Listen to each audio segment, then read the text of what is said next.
Kisah penyanyi Betharia Sonata bercerai dengan Willy Dozan ternyata menyimpan banyak luka di hati.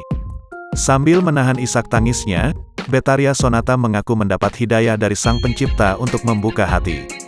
Betharia Sonata mulai menangis ketika menceritakan alasannya untuk meminta maaf langsung pada Willy Dozan. Penyanyi berusia 57 tahun ini tak ingin lagi menyimpan rasa dendam, benci, atau sakit hati terhadap mantan suaminya.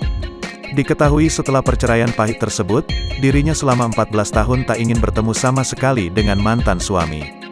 Meski berat untuk melakukannya dan risiko akan dibenci oleh orang-orang di sekitarnya, Betharia Sonata memilih mendatangi Willy Dozan dan mengatakan kata maaf.